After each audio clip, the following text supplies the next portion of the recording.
नमस्कार दोस्तों, MPN academy में आपका हार्दिक अभिनंदन है। प्रस्तुत है बिहार करंट अफेयर्स।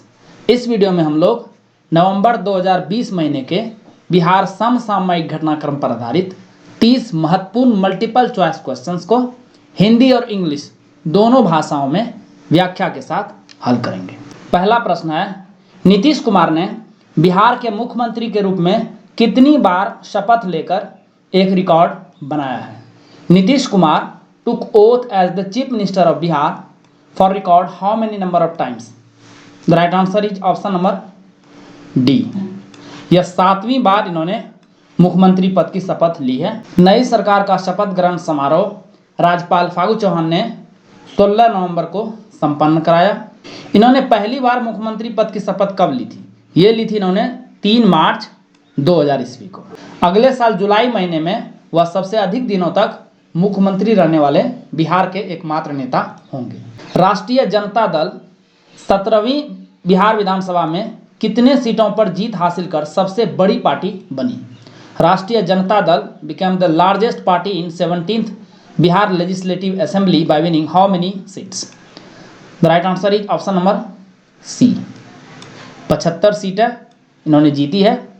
एनडीए ने कुल मिला के 125 सीटें जीती, जिसमें भारतीय जनता पार्टी ने सर्वाधिक 74, जनता दल यूनाइटेड ने 43 और विकासशील इंसान पार्टी ने 4 तथा हिंदुस्तानी आवाम मोर्चा ने 4 और महागठबंधन को 110 सीटें मिली, जिसमें सर्वाधिक राष्ट्रीय जनता दल 75, उसके बाद कांग्रेस पार्टी 19, सीपीआई-एमएल ने 12, सीपीआई ने 2 और सीपीआई-एम ने भी 2 सीटें जीती। अन्य 8 सीटें 5 सीटें मिली है एआईएमआईएम असदुद्दीन ओवैसी की पार्टी को, बहुजन समाजवादी पार्टी को 1 सीट मिली है, लोक जनशक्ति पार्टी चिराग पासवान की 1 सीट और निर्दलीय 1 सीट।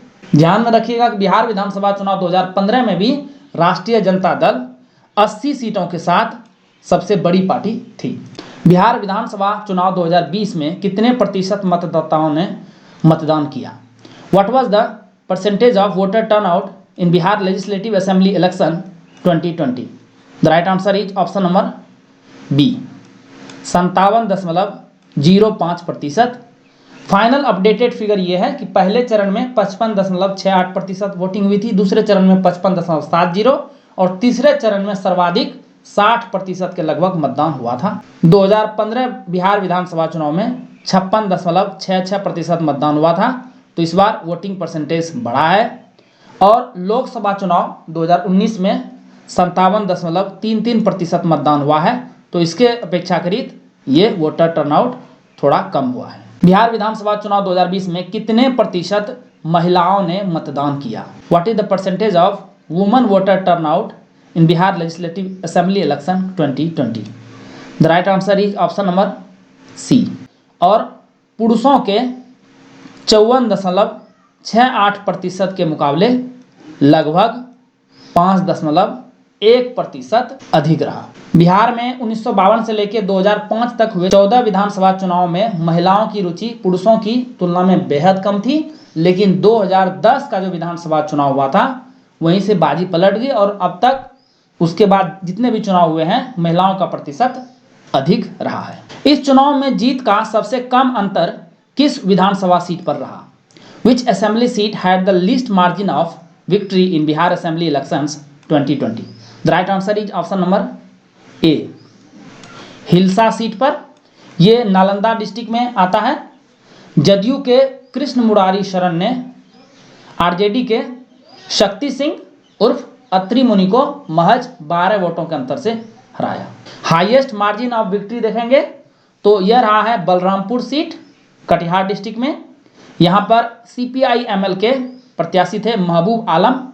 इन्होंने वीआईपी के उम्मीदवार वरुण कुमार झा को 53,557 वोटों के सबसे बड़े अंतर से हराया। इस चुनाव में किस जिले में स्थित चकाई निर्वाचन क्षेत्र से पूरे राज्य में मात्र एक निर्दलीय प्रत्याशी ने चुनाव जीता है?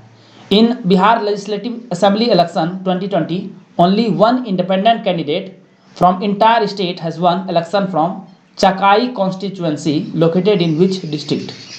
The right answer is option number B, ये जमुई में आता है। और यहाँ पर निर्दलीय प्रत्याशी सुमित कुमार सिंह ने राजद की प्रत्याशी सावित्री देवी को 581 वोटों के अंतर से हराया। और यहाँ जीत के अंतर से अधिक वोट पड़ गया नोटा को, जो कि हाईएस्ट डिफरेंस था पूरे बिहार भर में नोटा और मार्जिन ऑफ विक्ट्री के बीच में। यहाँ नोटा को पड़ा 6521 वोट, मार्जिन ऑफ विक्ट्री था 581, यानी कि 5940 जो डिफरेंस रहा नोटा और मार्जिन ऑफ विक्ट्री में, ये पूरे बिहार विधानसभा चुनाव 2020 में सर्वाधिक यहीं पर रहा है।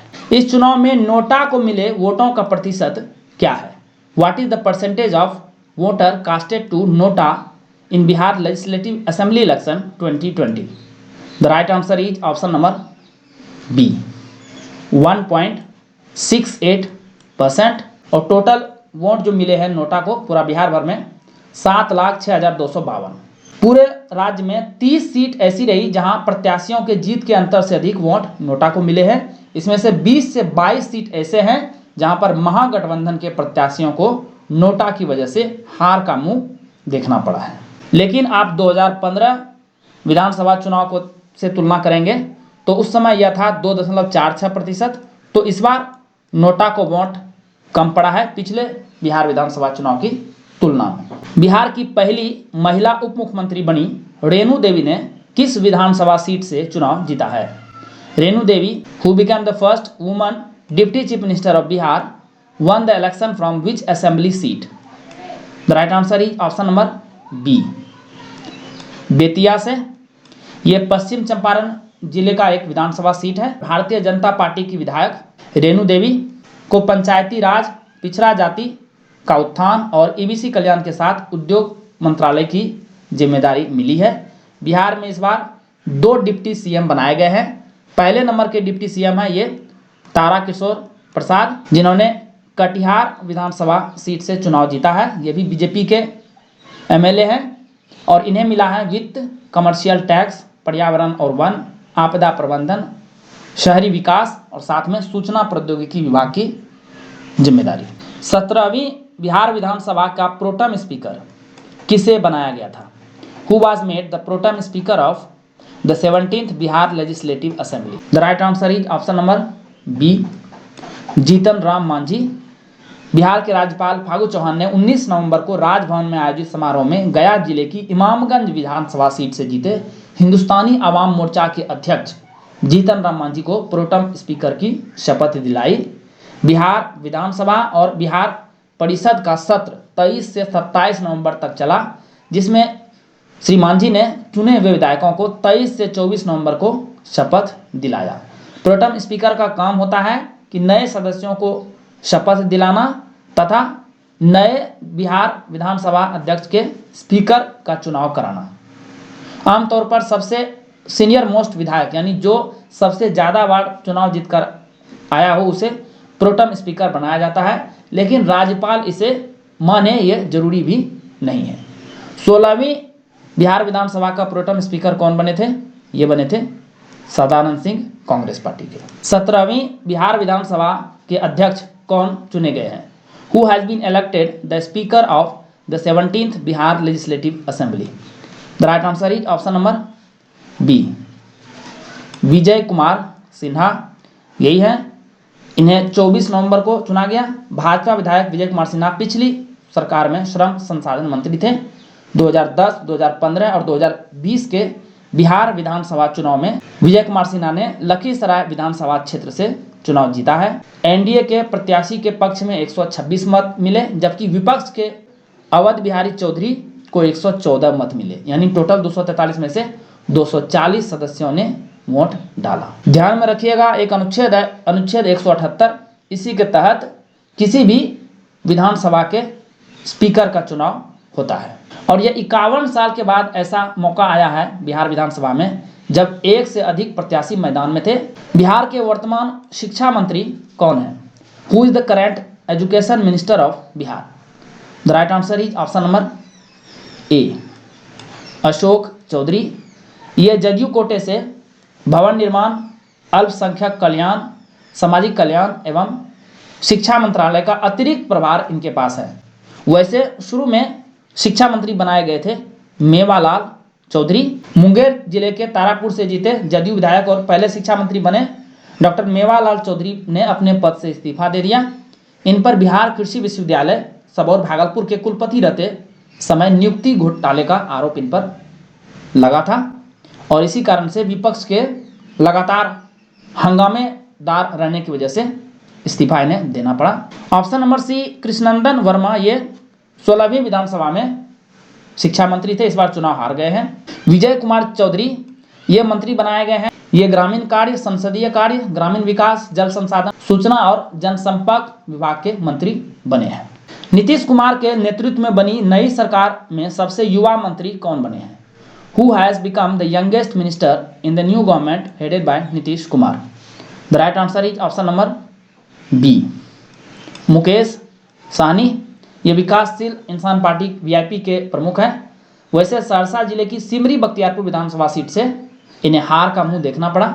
41 वर्ष के मुकेश सहनी को मत्स्य पालन और पशुपालन विभाग सौंपा गया है। Option number A, Jivesh Mishra, इन्हें श्रम संसाधन, पर्यटन, खान और भूतत्व की जिम्मेदारी मिली है। ऑप्शन नंबर सी, शीला कुमारी मंडल, इन्हें परिवहन विभाग की जिम्मेदारी सौंपी गई है। और option number D, Vijendra Prasad Yadav, ये नीतीश के कैबिनेट में सबसे बुजुर्ग मंत्री हैं, इनकी उम्र है 74 वर्ष और ये ऊर्जा, मद्य निषेध, उत्पाद एवं निबंधन, योजना और विकास, खाद्य एवं उपभोक्ता संरक्षण विभाग के मंत्री बने हैं। बिहार के नए कृषि मंत्री कौन बनाए गए हैं? Who has been appointed as the new agriculture minister of Bihar? The right answer is option number C. Amarendra Pratap Singh, इन्हें कृषि, सहकारिता और गन्ना उद्योग का मंत्रालय मिला है। रामसूरत राय, इन्हें राजस्व एवं भूमि सुधार तथा विधि विभाग का मंत्री बनाया गया है। रामप्रीत पासवान, इन्हें लोक स्वास्थ्य यांत्रिकी विभाग यानी PHED का मंत्रालय मिला है। और संतोष कुमार मांझी, ये हिंदुस्तानी आवाम मोर्चा के अध्यक्ष जीतन राम मांझी के बेटे हैं, इन्हें लघु जल संसाधन तथा अनुसूचित जाति एवं जनजाति कल्याण विभाग का मंत्री बनाया गया है। भाजपा कोटे से मंगल पांडे MLC हैं, इन्हें स्वास्थ्य, कला, संस्कृति एवं युवा तथा पथ निर्माण विभाग की जिम्मेदारी मिली है। साथ में मुख्यमंत्री नीतीश कुमार के पास जो विभाग रह गए हैं वो हैं गृह विभाग, इसके अलावा मंत्रिमंडल, सचिवालय, सामान्य प्रशासन, निगरानी, निर्वाचन सहित अन्य विभाग जो किसी मंत्री को आवंटित नहीं किए गए हैं। कांग्रेस के बिहार प्रदेश अध्यक्ष मदन मोहन झा ने किस विधान परिषद सीट से जीत दर्ज की है? Congress Bihar state president Madan Mohan Jha has won from which legislative council seat? The right answer is option number C, Darbhanga शिक्षक निर्वाचन क्षेत्र, दरभंगा टीचर्स कॉन्स्टिट्यूएंसी। बिहार विधान परिषद के कार्यकारी सभापति अवधेश नारायण सिंह ने कुल 8 नवनिर्वाचित MLC को शपथ दिलाई। कांग्रेस के प्रदेश अध्यक्ष मदन मोहन झा ने मैथिली भाषा में शपथ ली, बाकी सभी ने हिंदी भाषा में शपथ ली। अन्य जो MLC बने हैं वो जदयू से नीरज कुमार, देवेश चंद्र ठाकुर, बीजेपी से डॉक्टर NK यादव और प्रोफेसर नवल किशोर यादव, भाकपा के केदारनाथ पांडे और डॉक्टर संजय कुमार सिंह और एक निर्दलीय बने हैं सर्वेश कुमार। इन सभी का कार्यकाल 6 वर्ष का होगा। बिहार विधानसभा चुनाव से संबंधित अंतिम प्रश्न है, बिहार विधान परिषद में आचार समिति का नया अध्यक्ष किसे बनाया गया है? Who has been appointed the new president of ethics committee in the Bihar legislative council? The right answer is option number D, Sushil Kumar Modi, BJP के वरिष्ठ नेता और बिहार के पूर्व डिप्टी CM रह चुके हैं पिछली बार। संजय झा जदयू के नेता, इन्हें याचिका समिति की जिम्मेदारी दी गई है।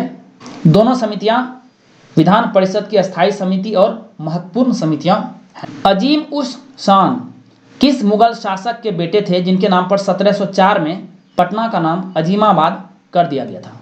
अजीम उस शान was son of which Mughal ruler after whom Patna was renamed Azimabad in 1704? The right answer is option number B, Bahadur Shah प्रथम। ये औरंगजेब के बेटे हैं, यानी इस प्रकार से अजीम उस शान ये औरंगजेब के पोते हो गए। न्यूज में क्यों है? बिहार के कटिहार में बतौर शिक्षिका काम कर रही रूबी सिंह ने KBC के 12वें सीजन में 25 लाख रुपए की जीत दर्ज की है और ये 25 लाख का सवाल बिल्कुल सिमिलर इसी टाइप का एक प्रश्न था। बिहार की किस प्रतिभागी ने मिसेज एशिया यूनिवर्स 2020 का ताज अपने नाम किया है? Which contestant from Bihar has been crowned Mrs Asia universe 2020? The right answer is option number D, Richa Kumari यही है। पटना की ऋचा ने दिल्ली में आयोजित Mrs India she is India 2020 में मिसेज एशिया यूनिवर्स का खिताब जीत लिया। मिसेज एशिया यूनिवर्स 2020 के तौर पर ऋचा अब दिसंबर में आयोजित हो रहे मिसेज यूनिवर्स 2020 में भारत और एशिया का प्रतिनिधित्व करेंगे। बिहार के किलकारी द्वारा निर्मित किस फिल्म का चयन international corona virus short film festival के लिए हुआ है?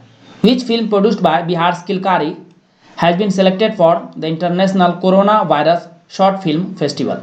The right answer is option number A, the mask.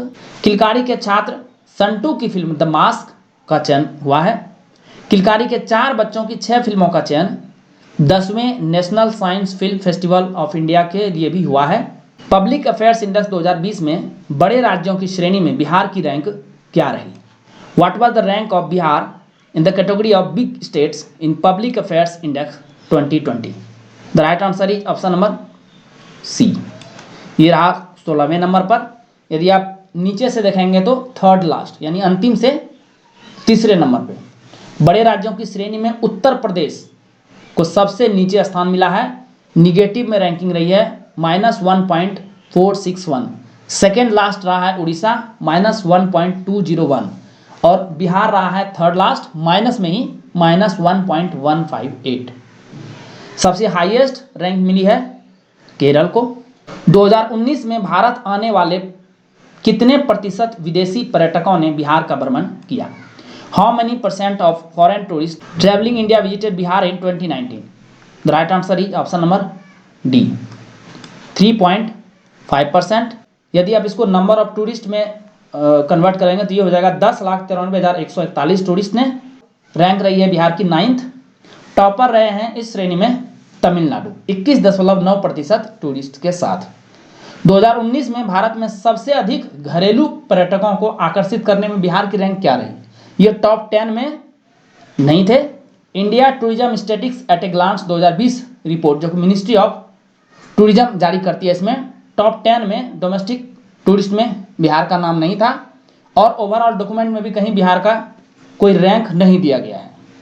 यदि आप इंटरनेट पे सर्च करेंगे तो डोमेस्टिक टूरिस्ट में आपको जो लेटेस्ट इन्फॉर्मेशन मिलेगी वो एक जी न्यूज़ वेबसाइट है, उसमें जुलाई 5, 2019 का डेटा है, 13वें नंबर पे है। तो जुलाई 2019 में है, इसका मतलब ये 2018 का डेटा है। 2018 में 13वें नंबर पे था, 2019 में कोई डेटा उपलब्ध नहीं है, टॉप 10 में नहीं है, इतना श्योर है। बिहार के किस जिले की रहने वाली भाजपा नेता और गोवा की पहली महिला राज्यपाल मृदुला सिन्हा का निधन हाल ही में हो गया? BJP leader and first woman governor of Goa Mridula Sinha who हेल्स from which district of Bihar passed away recently? The right answer is option number D, ये मुजफ्फरपुर की थी। 26 अगस्त 2014 से लेकर 2 नवंबर 2014 तक गोवा की राज्यपाल रही थी। इनका जन्म 27 नवंबर 1942 को मुजफ्फरपुर में ही हुआ था। वैसे ये साहित्यकार भी थी, इन्होंने 46 से ज़्यादा किताबें लिखी हैं। केंद्रीय कृषि एवं किसान कल्याण मंत्री नरेंद्र सिंह तोमर ने बिहार के किस जिले में national agricultural cooperative marketing federation of India limited NAFED के शहद किसान उत्पादक संघ FPO का शुभारंभ किया? Union agriculture and farmer welfare minister Narendra Singh Tomar launch the honey farmers producer organisation FPO of national agricultural cooperative marketing federation of India limited NAFED in which district of Bihar? The right answer is option number C, Purvi Champaran. कृषि मंत्री ने 26 नवंबर को 10,000 FPO बनाने की केंद्र सरकार की योजना के अंतर्गत 5 राज्यों में मधुमक्खी पालकों या शहद संग्राहकों के 5 FPO का शुभारंभ किया। ये 5 FPO 5 राज्यों में, मध्य प्रदेश में मुरैना, पश्चिम बंगाल में सुंदरबन, बिहार में पूर्वी चंपारण, इसमें डिस्कस किया गया है, राजस्थान में भरतपुर और उत्तर प्रदेश में मथुरा जिले में नाफेड के सहयोग से बने हैं। किस जिले में बौद्ध ग्रंथों में वर्णित भदरिया गांव के समीप करीब 50 फीट की दूरी तक ईंटों के बने पुराने भवनों का एक अवशेष मिला है? तस्वीर में आप देख सकते हैं। About 50 feet long remnant of old building built of bricks has been found near the village of Bhadaria mentioned in Buddhist texts in which district of Bihar? The right answer is option number A, Banka जिले में। यह अवशेष अमरपुर प्रखंड अंतर्गत भदरिया गांव के समीप चांदन नदी के जमीन के अंदर पाई गई है, जहां ईंट का साइज लगभग 18 इंच, चौड़ाई 9 फीट और मोटाई करीब 2 इंच की निकली है। ईंटों का यह अवशेष 6वीं शताब्दी के पहले की बताई जा रही है। यहाँ के आसपास के क्षेत्रों में पूर्व में भी मृतभांड मिले हैं। क्षेत्रों में वैदिक युग के खिलौने, बटखरा, मृतभांड सहित स्क्रैपर्स भी इस इलाके में इकट्ठा किए गए हैं।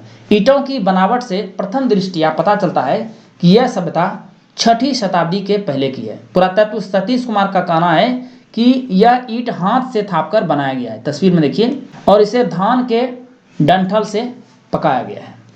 महात्मा बुद्ध की पहली चारिका के तौर पर विशाखा का नाम आता है, जिन्हें मिगार माता भी कहा जाता है। भदई गांव में सैकड़ों वर्ष पूर्व महात्मा बुद्ध आए थे और विशाखा इसी गांव की बताई जाती है। भदई गांव कालांतर में भदरिया बनने की बात कही जा रही है। बिहार का सबसे बड़ा एलिवेटेड पथ किस शहर में बनाया गया है? The largest elevated road of Bihar is built in which city? The right answer is option number B, Patna में। पटना एम्स से दीघा तक बना यह एलिवेटेड पथ 12.27 किलोमीटर लंबा है। इस रोड का निर्माण 1289 करोड़ की लागत से हुआ है। पटना दिल्ली रेल लाइन के ऊपर बना यह पथ एक बड़ा चैलेंज था, जिसे सफलतापूर्वक पूरा किया गया है। इसके शुरू होने से जेपी सेतु की तरफ जाने वाले वाहनों को उत्तर बिहार जाने में सहूलियत होगी, यानी बिहार के उत्तर और दक्षिण क्षेत्रों को यह जोड़ेगा। वहीं उत्तर बिहार से पटना, बिहटा, एम्स या अरवल, औरंगाबाद जाने के लिए आसानी हो जाएगी। नई बिहार सरकार के गठन के बाद यह पहला उद्घाटन था, जिसे मुख्यमंत्री नीतीश कुमार द्वारा 30 नवंबर को किया गया। देश का चौथा बर्ड रिंगिंग सेंटर कहां शुरू किया गया है? Where is the country's 4th bird ringing centre started? The right answer is option number C, Bhagalpur में। बिहार का पहला बर्ड रिंगिंग बना, यह भागलपुर के सुंदरबन में 6 नवंबर से शुरू हो गया। इसके खुल जाने से बिहार आने वाले प्रवासी पक्षियों व गरुड़ों को रिंग पहनाकर उनके प्रवास, विकास, संख्या, उड़ान मार्ग व प्रजनन आदि का अध्ययन किया जा सकेगा। साथ ही रिंग के जरिए पक्षियों की निगरानी भी आसानी से की जाएगी। डाक विभाग द्वारा किस शैली में बने पेंटिंग के आधार पर छठ पूजा पर मेरा टिकट जारी किया गया? The postal department issued my stamp on Chhath Puja based on the paintings of which style? यानी ये जो पेंटिंग है, ये किस स्टाइल की पेंटिंग है? The right answer is option number D, Patna कलम। मेरा टिकट डाक विभाग द्वारा शुरू की गई एक नवीन अवधारणा पहल है। कोई भी सामान्य व्यक्ति या कॉर्पोरेट संगठन अब ऑर्डर बुक कर सकता है और एक व्यक्तिगत तस्वीर या एक डाक टिकट की एक छवि प्राप्त कर सकता है। केंद्रीय मंत्री रविशंकर प्रसाद द्वारा 19 नवंबर को छठ, सादगी और स्वतंत्रता का प्रतीक विषय पर एक विशेष कवर भी जारी किया गया। इस स्टाम्प पर 1830 ईस्वी में गंगा तट पर छठ करती महिलाओं के चित्र है, जो तस्वीर में आप देख रहे हैं। यह पेंटिंग लंदन स्थित विक्टोरिया अल्बर्ट म्यूजियम में उपलब्ध थी। ध्यान में रखिएगा, छठ पूजा बिहार का सबसे बड़ा त्यौहार है। 150 करोड़ रुपए की लागत से pristine mega food park Bihar के किस जिले में बनाया जा रहा है? In which district of Bihar is pristine mega food park being built at a cost of 150 crore rupees? The right answer is option number C, Khagaria के मानसी में। इसमें 5000 मीट्रिक टन का मल्टी प्रोडक्ट्स कोल्ड स्टोरेज बनकर तैयार है। 3 मंजिला कोल्ड स्टोरेज में 1 लाख बोरे एक साथ स्टोर किए जा सकते हैं। इस कोल्ड स्टोर में फल से लेकर सब्जी आदि को लंबे समय तक सुरक्षित रहने की सुविधा है। लेकिन बिहार का यह दुर्भाग्य कहिए कि इस फूड पार्क में 34 फूड प्रोसेसिंग यूनिट लगाए जाने हैं और यह 5 साल बाद भी अभी आधा अधूरा स्थिति में बना हुआ है। इसीलिए यहाँ पर उद्यमी यूनिट लगाने को तैयार नहीं है। राज्य के एक भी उद्यमी ने प्रधानमंत्री किसान संपदा योजना की खाद्य संस्करण एवं परीक्षण क्षमता सृजन तथा विस्तार योजना के तहत फूड प्रोसेसिंग यूनिट के लिए आवेदन नहीं किया है। छाड़ी नदी, जिसे हाल ही में पुनर्जीवित किया गया है, किस जिले में स्थित है? Chhadi river which is revived recently is located in which district? Right answer is option number C, Gopalganj में। जिला प्रशासन और ग्रामीणों के सहयोग से नाले में तब्दील हुई नदी की सफाई हुई तो फिर से जल कल कल करके बहना शुरू हो गया है। गंडक से निकली मृत प्राय हो चली छाड़ी नदी को ऑक्सीजन देने का काम मनरेगा ने किया है। 20 साल पहले तक गोपालगंज जिले में एक गांव शहर से होते हुए 58 किलोमीटर की सफर तय करने के बाद यह सिवान के लिए निकलती है। स्केटिंग पर लॉन्गेस्ट कोंगा के लिए बिहार के किस 11 वर्षीय खिलाड़ी ने Guinness book of world record में नाम दर्ज कराया है? Which 11-year-old player from Bihar has entered the Guinness book of world records for the longest conga on skating? The right answer is option number D, Manvendra Shrivastava. ये बिहार के सिवान जिले के रहने वाले हैं। शिवगंगा रोलर कोस्टिंग क्लब ने सबसे बड़ी कोंगा लाइन बनाकर विश्व रिकॉर्ड कायम किया है, जिसका एक सदस्य मानवेंद्र भी है। 1 नवंबर 2019 को मानवेंद्र ने 308 अन्य बच्चों के साथ मिलकर Sivaganga roller skating club Balgaon में स्केट पर कोंगा लाइन बनाकर इतिहास रचने का दावा किया था, जिसे Guinness world of world record ने मान्यता दी है। दोस्तों, यदि आप इस चैनल पर नए हैं और इस चैनल पर प्रसारित होने वाले करंट अफेयर्स का PDF संपूर्ण व्याख्या के साथ प्राप्त करना चाहते हैं तो इसके बारे में सूचना वीडियो के अंत में दी जाएगी। दोस्तों, उस PDF के सहारे आप इस आधे घंटे के वीडियो लेक्चर को आसानी से 5 से 6 मिनट में रिवाइज कर पाएंगे, जिससे आपका काफ़ी सारा समय बचेगा, ताकि आप एग्जाम प्रिपरेशन के लिए अन्य सेक्शन पर ज़्यादा समय दे सकें। अंतिम प्रश्न, इसके बाद PDF के बारे में जानकारी दी जाएगी। बीच के लेवल पर QR कोड अंकित करने वाला बिहार देश का कौन सा राज्य बना? Bihar become which state to mark the QR code on the seed level? The right answer is option number A. यह भारत का पहला राज्य बना है। बिहार राज्य बीज निगम के बीज के बोरा पर अब QR कोड अंकित होगा, जिससे बीज के बारे में सभी तरह की जानकारियां किसानों को मिल पाएंगी। देश में पहली बार बीज के लेवल पर QR का प्रयोग किया जा रहा है। दोस्तों, इस नवंबर 2020 महीने के जितने भी इंपॉर्टेंट करंट अफेयर्स थे वो तो हमने MCQs में कवर कर लिए। इसके अलावे भी बहुत सारे ऐसे करंट अफेयर्स होते हैं जो उतने इंपॉर्टेंट नहीं होते हैं, लेकिन फिर भी एग्जाम में दिखाई पड़ जाते हैं। तो उसके लिए हमने चलते चलते सेक्शन बनाया है। इस बार भी इसमें चलते चलते सेक्शन के 15 पेज लगभग आपको मिलेंगे। दोस्तों, इसे वीडियो में शामिल नहीं किया जा रहा है क्योंकि इससे वीडियो काफ़ी लंबा हो जाएगा। ये आपको PDF के रूप में मिलेगा। तो चलिए अब चर्चा करते हैं MPN अकेडमी पर प्रसारित होने वाले करंट अफेयर्स और उसके PDF के बारे में। दोस्तों, वैसे तो मार्केट में और ऑनलाइन करंट अफेयर्स की कोई कमी नहीं है, भरे पड़े हैं, लेकिन MPN अकेडमी पर जो करंट अफेयर्स आपको मिल रहा है उसके सहारे केवल 15 घंटे में, ओनली इन 15 आवर्स, आप पूरे साल भर का करंट अफेयर्स रिवाइज कर सकते हैं। कैसे? देखिए, इस चैनल पर weekly current affair test series प्रसारित होता है प्रत्येक रविवार शाम 6 बजे। तो यदि आप साल भर का करंट अफेयर्स स्टडी करें तो कुल 53 PDF हो जाएंगे, 52 हफ्ते का और एक बजट और इकोनॉमिक सर्वे का। प्रत्येक PDF में आपको लगभग 5 से 6 मिनट का एवरेज टाइम लगेगा रिवाइज करने में। तो कुल 318 मिनट लगेंगे आपको weekly current affair test series को रिवाइज करने में, पूरे साल भर का। उसी प्रकार से monthly current affairs short notes, इसकी वीडियो नहीं आती, ये सिर्फ आपको PDF के रूप में मिलती है। तो 12 मंथ्स यानी 12 PDFs, प्रत्येक PDF में लगभग 25 से 30 मिनट का समय लगेगा। तो कुल मिलाकर के 300 मिनट यहाँ लग गए। और बिहार करंट अफेयर्स के 14 PDF मिलेंगे, 12 महीने का हो गया, एक बिहार बजट और एक बिहार इकोनॉमिक सर्वे। तो इसमें लगभग 20 से 25 मिनट का समय लगता है। तो कुल 280 मिनट, कुल जोड़ेंगे तो केवल 15 घंटे लगेंगे और 15 घंटे में आप पूरे साल भर का करंट अफेयर्स रिवाइज कर सकते हैं। यदि आपने 2 से 3 बार एग्जाम से एक सप्ताह पहले 2 से 3 बार यदि आपने इसे अच्छे से रिवाइज कर लिया तो करंट अफेयर्स आपका सेक्शन कवर हो जाएगा। इसके लिए दोस्तों संपूर्ण व्याख्या के साथ PDF आपको प्रोवाइड की जाएगी। क्वेश्चन और आंसर हिंदी इंग्लिश दोनों यानी बाइलिंगुअल रहेगा। हालांकि इसका डिस्क्रिप्शन सिर्फ हिंदी में ही अवेलेबल है। इसके लिए एक बहुत ही साधारण शुल्क है, एनुअल फी है, एक ही टाइम पे करना है 600 रुपीज़ और आपको सारे PDF आपको मिल जाएंगे। बैंकिंग डिटेल दिया हुआ है, प्रियंका कुमारी के नाम से अकाउंट है, इसमें आई नहीं है, ध्यान रखिएगा। IFSC कोड और अकाउंट नंबर दिया गया है। साथ में पेटीएम, फोनपे, UPI और गूगल पे के थ्रू से पे कर सकते हैं। एक ही नंबर है 7366005556। ये व्हाट्सएप नंबर भी है। आप ट्रांजैक्शन करके इसी व्हाट्सएप पे पेमेंट का स्क्रीनशॉट भेज दीजिए, आपको व्हाट्सएप पे ही PDF मिलना शुरू हो जाएगा। चाहे आप उसका प्रिंट आउट ले लीजिए, अदरवाइज आप ऑनलाइन भी रिवाइज कर सकते हैं। वीडियो देखने के लिए बहुत बहुत धन्यवाद। All the best.